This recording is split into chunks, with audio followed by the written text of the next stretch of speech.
My name is Camille. I once believed that if I did well enough, worked hard enough, sacrificed enough, then love would stay. Until one cold rainy night while I was washing dishes, my husband's phone, he was on disability benefits, played an automated voice message. "Rick, she's gonna find out Cassidy's toothbrush is missing. Hide it well." I was stunned. In the very kitchen where I had cooked thousands of meals to keep this family alive. And then I found out he had been faking illness for 4 years, cheating, and waiting for the day to push me out of the house he had paid for month by month. Have you ever been made to feel like an outsider in your own life? Leave a comment if you've experienced that feeling. Hit like, subscribe to the channel to join me until the end of this journey, where I'm no longer the one bearing the burden, but the one choosing to stand up. I used to think being a wife meant carrying the weight. Silently and persistently, without complaint. That year I had turned 32 when Rick had a car accident, a collision not fatal, but enough for him to use it as a ticket to escape all responsibilities. The rehabilitation doctor said frankly, if he followed the treatment plan he could return to work as a logistics driver within 9 months to a year, but Rick smirked, then turned to me. "I've served the military enough. Now it's time for someone to take care of me." And that someone, of course, was me. His mother Martha showed up not long after his first discharge. She sat down on the living room chair in my house, holding a bag of cheap cookies, looked straight at me and said clearly, "You have to understand, he's a veteran, he's sacrificed for this country. Being a wife means carrying the rest." I gripped the hot teacup tightly, my tongue burning because I dared not say anything harsher. Rick sat there, leaning against the pillow, eyes absent-minded watching TV. No word of defense. From then on, every morning I woke at 5 a.m., prepared breakfast, arranged his medication, checked his follow-up schedule, then took my daughter Eliza to school. Then I went to the company, where I worked as a project manager for a pharmaceutical firm specializing in arthritis and chronic pain research. A bitter irony if you think about it. I spent the workday helping people in real pain, then came home to serve a man who was only pretending. At first I still had hope. I thought, maybe he was panicking, needed time. I printed physical therapy exercises, stuck the practice schedule on the fridge, set alarms every morning to remind him to breathe deeply. I reorganized the entire kitchen cabinet so he wouldn't have to bend over. I cooked special meals, no oil, low salt, with omega-3 supplements. I cut shopping budgets, put off my dream of graduate school, poured all savings into medicine and hospital bills. And Rick? He spent hours sitting on the dark brown recliner, playing phone games, texting, and occasionally complaining because I came home late. One day I came home at 8 p.m., my raincoat still soaking, shoulders aching after 13 hours of tense meetings. I set my bag on the floor, entering the kitchen when I saw Eliza eating cold instant noodles, eyes glued to her math book. "What are you eating?" I asked, trying to keep calm. "I made it myself. Dad said Mom would be home late, then he went to bed. He said he had a headache." I turned to see Rick softly snoring on the chair. The TV was still on. On the table was an empty snack bag and a half-finished beer can. That day was Eliza's birthday. I didn't yell. I didn't cry. I quietly took off my coat, pulled out a handmade bracelet I had specially ordered for her from my bag, the gift I planned to give at dinner. Elisa took it, her eyes lighting up a little, but I clearly saw something fade in them. Something that once believed her parents would always remember. In the following months, Rick sank deeper into the habit of living as a permanent victim. Whenever I mentioned therapy, he avoided it.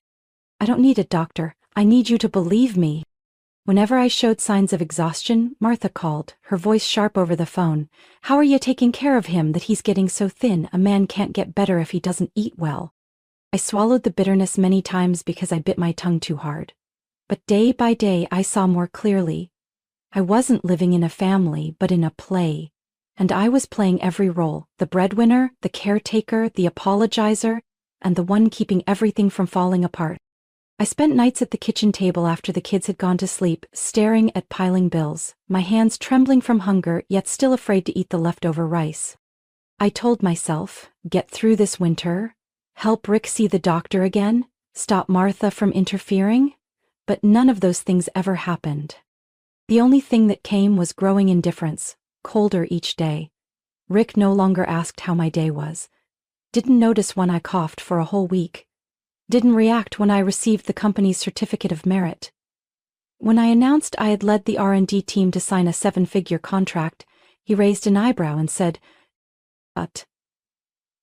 good, not like it's hard work.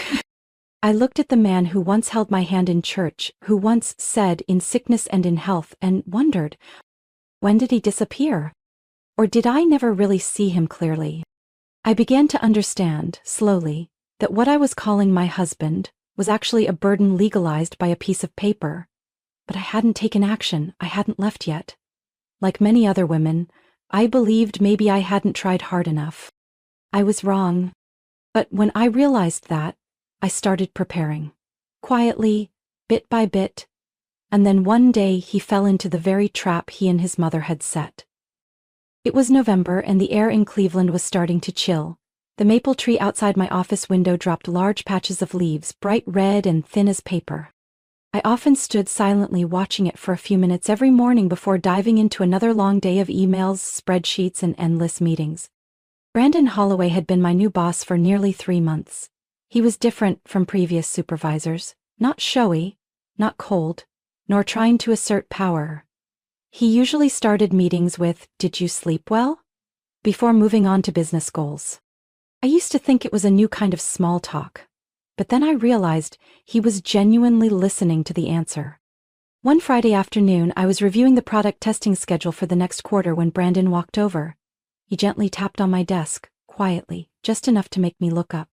"Camille," he said, eyes sparkling as if smiling. "Next week the company is hosting a wellness retreat at a hot springs resort about a 2-hour drive from here. Yoga, meditation, clean eating. Things that might sound cliché but are actually quite pleasant." I was about to give a polite laugh and decline as usual, but before I could speak, Brandon placed a glossy brochure in front of me. The pictures showed a wooden cabin among pine trees, herbal steam rooms, and a slanted line of text. "Resting is also an investment in performance. The company covers everything," he added. "You can go alone or with family, but you should go. You work too hard, Camille." I didn't know how to respond. No one had ever seen me as someone who needed care. That night, after Eliza was asleep, I sat in front of the computer with the brochure and a cold cup of tea. I typed an email to register, then deleted it, then typed again, this time entering Rick's name. I thought, maybe if he got to rest, got away from that house, that recliner, and his mother's nagging, he'd want to start over. I booked a room with a soft bed, chose a lactose-free meal option like he needed, sent an email requesting the spa avoid peppermint essential oil because Rick was mildly allergic. I packed neatly, set aside supplements, labeled each box. Morning, noon, evening. Before he got into the resort car, I slipped Rick a note. "Please rest for real. Think only of yourself. You deserve it." Yeah, hope they have TV. For 3 days while he was away, I finished an entire quarterly report for the research department and spent 2 evenings sitting with Eliza doing watercolor painting. She painted a purple leaf with a smiling face and said, "Mom, you're like this leaf, small but very strong." I laughed, eyes stinging. Rick came back late Sunday afternoon, his face red from not using sunscreen. He walked in, dropped his bag on the floor, opened the fridge, pulled out a bottle of orange juice and said as if throwing it, "A bunch of useless scents. Those people just like to breathe dried flower smells and call it healing." I looked at him, waiting for something. A hug? A question like, "How was your past 3 days?" Nothing. Rick went back to the recliner, turned on the TV, and when I stepped into the kitchen to cook dinner, I heard him call out like a lifeless habit. "Remember to leave the garlic out of my portion, you know that." I froze at the sink holding a bunch of wet kale. Water dripped to the floor, cold and sharp like pinpricks. What was I hoping for? Was I hoping he'd come back and suddenly want to live better? Or that he'd hug me like he did on our wedding day and say thank you? Maybe I wished the retreat could do what I hadn't managed in 5 years. I blamed myself for hoping. The next day at work, Brandon stopped by my desk and quietly asked, "Is Rick doing okay?" I didn't know how to answer. I smiled softly. He said he didn't like the lavender smell. Brandon was silent for a moment. Yeah, not everyone is ready to change, but you deserve a chance to rest. Next time there's a retreat, I hope the one who goes will be you. I said nothing, but those words stayed in my mind all afternoon. A man I had never cooked a meal for noticed the tiredness in my eyes. But the one I had given my whole life to carry? Even a thank you was too much to ask. About a week after Rick returned from the retreat, I got a new electric bill. Every month I paid on time, usually without paying close attention, but this time the number made me look twice. Nearly 40% higher than the previous month. I pulled up the online statement, checked the dates. Electricity consumption spiked suddenly during the 3 days I was away. 3 days. Rick was home alone. I tried to rationalize. Maybe he had the heater on all day, maybe he forgot to turn off the lights. But deep inside I got chills. Not because of the number, but because of the feeling. Something wrong was quietly burning. A few days later, while cleaning cups to bake with Eliza, she picked up a paper cup with black handwriting. C and R with a heart symbol in the middle. Mom, who is C? Eliza asked innocently. I thought Dad's name was Rick, but Mom's name doesn't start with C. I froze for a few seconds. My throat dried as if something tiny but sharp was stuck in the middle. I reached out and took the cup. It was the kind of cup the cafe near my house used. I never wrote names like that. And I definitely don't have the habit of drawing hearts on utensils. Maybe they wrote it wrong, I said, trying to keep my tone light. Maybe someone forgot it and your dad took it by mistake. Eliza nodded and returned to the baking tray, but I felt as if I had touched something broken long ago. That night, I couldn't sleep. I sat in the living room while Rick snored steadily, sorting through bills, consumption logs, and a few bus tickets stuffed loosely in his wallet. Nothing clear, but the scattered clues started to connect into a faint line. I began to pay closer attention. One Wednesday afternoon, I left work earlier than usual because an unexpected meeting was canceled. When I pushed open the door and stepped in, the first thing I smelled was perfume. Not mine. I hadn't used perfume since 2020, when I discovered I was mildly allergic to alcohol. But the smell in the living room then was something strong and sweet, like cheap vanilla mixed with amber. A scent that shouldn't be in a house where the only people besides me and my daughter were a man with chronic back pain. Did you use a new room spray? I asked, seeing Rick lying on the couch, a blanket covering half his body, eyes dull as usual. He didn't turn around, just said, "Probably someone using it in the hallway. I don't smell anything." I said nothing more. I simply went into the kitchen to start the washer and get the laundry. And then I saw it. A dark red lace underwear, the cheap kind, with the tag cut off, lying among my towels. I lingered there for a long moment, steam from the washer still warm on my face. I never bought that kind, never wore that style. And it wasn't my daughter's. It couldn't be. Eliza was only 10. I took it to the living room, placed it on the table right in front of Rick. "Whose is this?" Rick glanced, then shrugged. "Probably yours. Maybe you left it somewhere and forgot." "I don't wear lace, and definitely not that color. Are you sure?" He got annoyed and changed the TV channel with the remote. "You're making a big deal. Maybe it's from before, from a long time ago, who knows?" Rick wasn't afraid I'd find out, because he thought I wouldn't dare do anything. I was used to closing my eyes and ignoring, used to forcing myself to justify things that couldn't be justified anymore. That weekend, I went to the office of Deborah Lancaster, a woman in her 50s with bright eyes and a firm voice, not loud but enough to silence others. She sat across from me at a walnut desk, lightly flipping the first page of the file I had prepared over the last 3 weeks. Everything carefully arranged, unusual increases in utility bills, photos of suspicious changes to the interior, logs of Rick's back pain days when he still walked long distances, and copies of his most recent doctor appointments, cancelled abruptly after learning insurance required re-diagnosis. "I don't have proof of infidelity," I said slowly, "but I have enough data to prove he exploited a false health condition to collect benefits and misuse marital assets." Deborah clasped her hands, eyes without a hint of pity. "You don't need sexy photos or bedroom recordings," she said. "Under state law, financial fraud and abuse of trust are enough grounds to start an unfavorable divorce proceeding for the offender. And from what I see, you have more than enough." My palms sweat wet inside. Everything I endured, every small, silent piece, was now fitting into a picture that the law could see. "Do you want to claim ownership of the house?" Deborah asked. "I'm not sure. I don't even know if I want to stay there anymore," I replied, unconsciously tightening my purse strap. "But if he plans to live there with someone else, I won't let it slide." She opened her computer and began drafting the first version of the preliminary case. When I left Deborah's office, I didn't go straight to the parking lot. I walked around the small park behind the building. The late autumn afternoon hadn't fully darkened yet, but the sunlight had dulled. The wind howled through bare branches, as if the sky was whispering something unpleasant. I opened my phone, 3 missed calls from Rick, and a single message. "Did you buy toilet paper yet?" I stared at the screen for a long moment, then turned it off. The next day at work, while I was sticking a chart on the meeting room board, Brandon walked in carrying 2 coffees from a nearby favorite cafe. He placed one beside me, eyes quietly steady, as always. "I've never seen anyone edit slides as carefully as you," he said softly. Not flattery, but genuine recognition. I smiled instead of saying thanks. Brandon looked at me briefly, then asked, as if it was casual, "Next week I have a trip to San Diego. They need someone to coordinate a new drug project for 6 months. They asked if you're interested. You can bring your daughter along.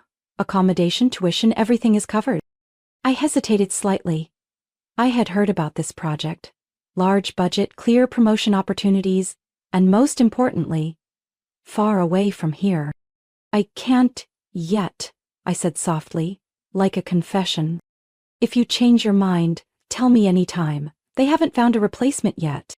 That entire afternoon I sat in front of the screen, but my mind was somewhere far away.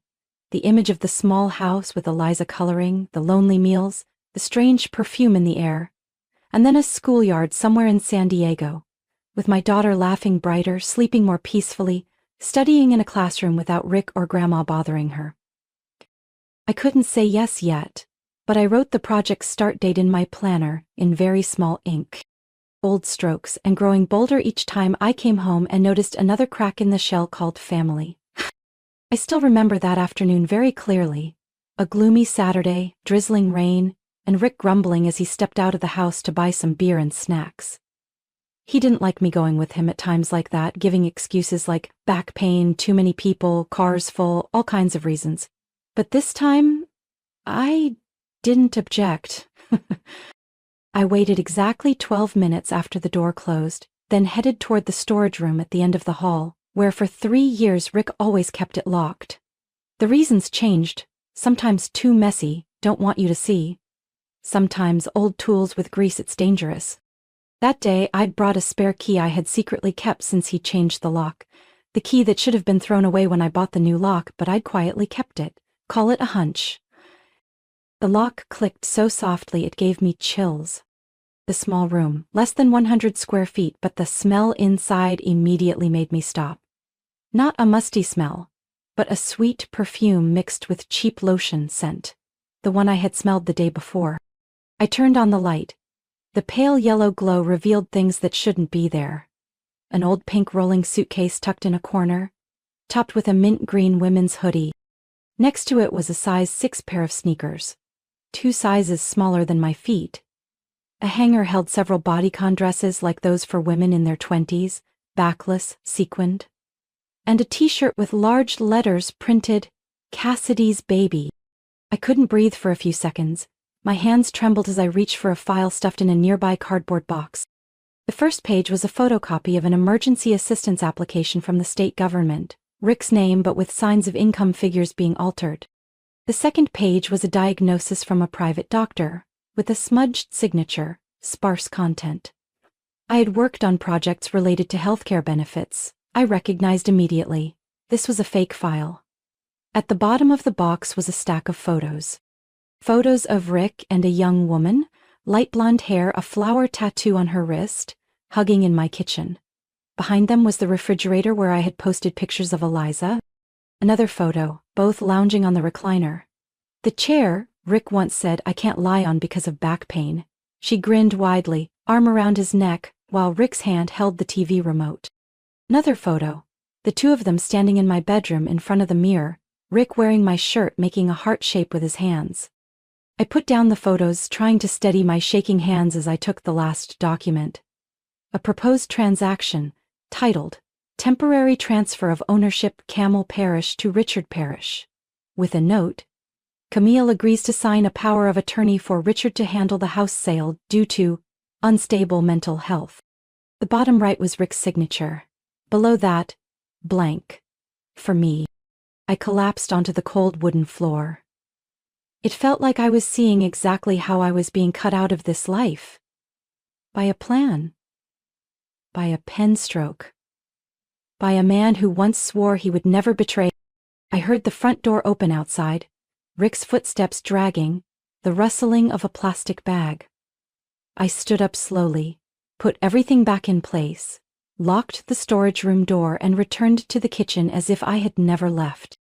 Rick dropped the bag on the table, pulled out a cold beer can. The supermarket was packed, he said, opening the can as if talking about the weather. I had to wait almost 20 minutes. Must have been tiring. Yeah, bad back pain. Tomorrow I'll lie down all day, no work. I smiled. It was the first time I was sure. I was living with a man who could stage a 4-year-long performance to legally and smoothly push me out of his life. I had prepared the divorce paperwork. Now I knew I needed to prepare something else, a strategy. And if he planned to build the stage, I would let him perform, until he was the one who fell from his own role. The day I decided to leave, I woke at dawn. Eliza was still sound asleep, chubby under a pale pink blanket. I remained by the window, gazing out at the small garden where she usually played before school. The sky wasn't fully bright yet, but the faint light was enough for me to feel this was a beginning. I took out the old wooden jewelry box, opened it, and pulled out a white envelope I had prepared the day before. Inside were the divorce papers, a detailed list of expenses Rick must repay, from electric and water bills to the fake medical invoices I had collected. I carefully placed a USB, containing fabricated evidence I had prepared as a warning, in case he tried to sue or cause trouble. Next to the envelope I left a small note that read, I do not intend to argue any further. Everything will be settled in court. This is my choice and the last time we will meet. I placed the envelope on the kitchen table right by the door. The faint scent of coffee lingered softly from the machine, a remnant of the night before. Eliza woke up, eyes still sleepy.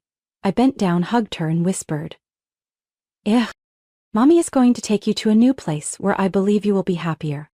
She smiled without asking more. I called the school in San Diego where Brandon had connected me earlier.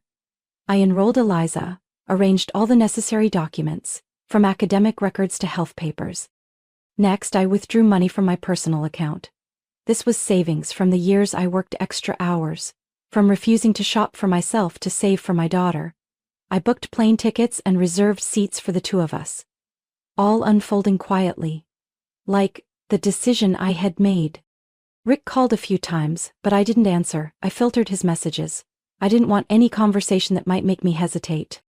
The day we left, it was lightly raining. I carried my suitcase, looking through the window at the house I had been attached to for so many years. No farewell. No lingering glance. Eliza held my hand tightly as we stepped into the taxi. When we boarded the plane, I looked down, watching the house shrink and disappear into the clouds. I thought of Rick. Of the coldness he showed me, of the woman named Cassidy I had seen in that secret room. Where was he now? With whom? Did he think of us? But in that moment, the only thing I felt was relief. As light as the first time in many years, I didn't have to pretend to be strong for anyone else. I knew the journey ahead wouldn't be easy. I knew there would be battles to fight. But at least now, I could choose to walk my own path. My story was not over, it was beginning. From a distant place where Eliza and I could start writing new chapters of our lives. And while Rick and Cassidy sat in a tattoo parlor laughing happily, they didn't know that we had left. Not in tears, but in silent determination. The San Diego morning sunlight wasn't harsh like in Cleveland. It was gentle and bright in a way that made you want to open your heart. Eliza and I had moved into a small apartment near the beach, where each morning the sound of waves reminded me of a different life, a new opportunity. The apartment wasn't large, but to me, it was a whole world. I arranged a study corner for Eliza, with watercolors, drawing paper, and her favorite books. Every afternoon, she eagerly showed me new paintings from her art class after school, her smile brighter than the sunshine outside. As for me, the job at the new branch was also a challenge. The arthritis drug research project was in its final stages, and I was assigned as the main coordinator. The work environment was different. No suffocating pressure, but support and sharing. Colleagues here didn't see me as just a task-bearing machine, but as a friend, a leader. Brandon still kept in touch regularly, but without pressure or over-inquiry. He respected my privacy, knowing everyone needs their own space to heal. One Friday afternoon, as the sun began to cast golden hues over the sky, Brandon invited me for a walk along the beach. He didn't urge, he simply asked, gently, "When you're ready, let me have the honor of taking you for a walk." I smiled, feeling for the first time complete recognition, not as a wife, a mother, or a burden, but as myself, with all my imperfections and unique beauty. Walking on the cool sand, sea breeze blowing through my hair, I no longer felt tired or bound by invisible burdens. I was simply me. Eliza, beside me, ran and played with neighborhood children, reminding me of a childhood I never had, a childhood of freedom and true joy. That afternoon, as the sun began to fade its last weak rays, my phone rang. The screen showed Rick's name, and a complex, indescribable feeling rose inside me. I stood still for a moment, fingers trembling over the answer button, wondering if I was strong enough to hear what he had to say after months of silence. Months I had healed on my own without him. Finally, I pressed answer. Rick's sigh came through the line, his voice trembling, far from the cold, indifferent tone I once knew. "Camille, my mom kicked me out. Cassidy left too. They're revoking my disability benefits. I don't know what to do anymore." I looked over to the next room where Eliza was focused on coloring the pictures she drew for school. Her eyes were clear, without worry, fully trusting her mom. My heart ached, but I tried to stay calm, replying with the voice I had trained for years. "Are you okay?" He sighed, his tone deepening with disappointment and despair. "I was deceived, Camille. I was used. I need you. You're stronger than you think." I heard in those words not just a late apology but an admission of failure, not just in saving the marriage, but in saving himself. Yet at the same time I sensed a lingering irresponsibility hidden in his words, as if the mistakes and wounds he caused were not his fault, but an unfortunate disaster I had to endure. I answered gently but firmly, "You don't need me, Rick. You need someone to bear all the consequences for you, but I won't do that anymore." There was silence on the other end. It seemed he wanted to say more, to beg or find a reason to hold on, but in the end he was quiet, and I decided to hang up. That moment didn't bring fierce anger or tears of sorrow. Instead, it was a peaceful, meaningful ending, the end of weary years, endurance, and blind hope. I looked at Eliza, still sitting beside me drawing, her eyes pure and trusting, the greatest strength for me to keep moving forward on the long road ahead. I knew from that second, this was no longer just my story. It was a journey for me and my daughter to live truthfully, free from the past, free from those who didn't deserve us. In the days that followed, I received no more calls from Rick. His mother didn't contact me either, and Cassidy completely disappeared from my life. No explanations, no pleas. One night, after Eliza had fallen into deep sleep, I sat alone on the balcony of our small San Diego apartment, silently watching distant stars in the sky. I silently thanked myself for having the courage to leave, to live for myself and my child. I understood that this silence was true strength, silence to not allow myself to be pulled back into old pains, silence to listen to myself and rediscover life from the simplest things. That last call was not the end of everything, but the beginning of a new chapter in my life, a chapter of freedom, hope, and healing. I once thought that as long as I sacrificed enough and loved enough, things would change. But now I know that loving myself is the most important thing. The evening on the San Diego beach lacked the noisy bustle of the city, nor was it crowded as I once imagined. Only the gentle crashing of waves, mingling with the soft breeze through the grass, creating a tender melody just enough for my soul to relax after months of tension and heartbreak. Eliza ran up to me, eyes sparkling as she saw me genuinely smile. "Mom, you're really smiling," she exclaimed innocently. "Before, you only pursed your lips. You were always serious and stressed." I held her hand, my eyes warm. "I've learned to smile again, my love," I said, "so I don't have to hide my feelings or pretend to be strong every day anymore." Eliza leaned on my shoulder, grinning with eyes squeezed shut. No more words needed. That was the first time in a long while I saw my daughter so happy and peaceful. The sea breeze swept away all fatigue. I felt more deeply than ever the freedom I now had.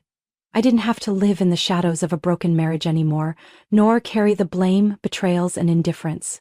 I was free to be myself, with all my flaws, scars, and passionate desires. Brandon was beside me, gently holding my hand. He didn't need many words. Silently by my side. A peaceful support I had longed for. No pressure or expectations.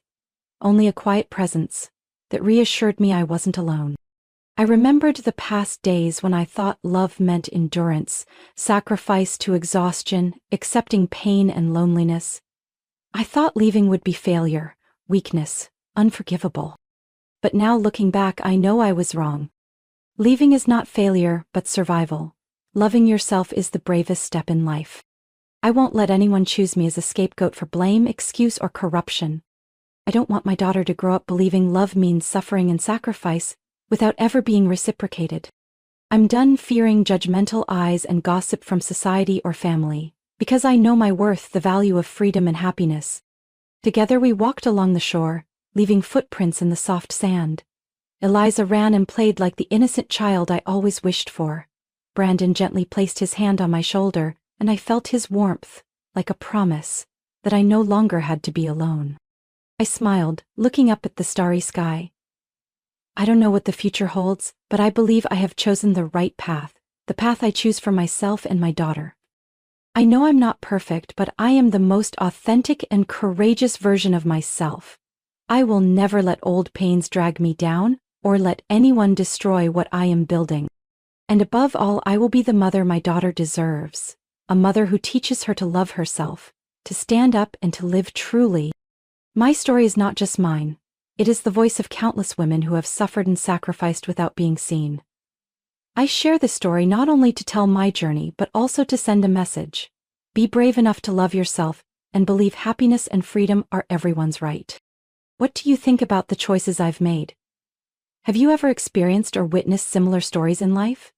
Please leave a comment below. I want to hear your stories so we can share and empathize together. If you find this story meaningful, don't forget to like and subscribe so you won't miss real, deep, and inspiring stories about family life, love, and growth coming next. Every story is a journey, and I look forward to accompanying you in the new chapters ahead. Thank you for listening, and see you in the next videos.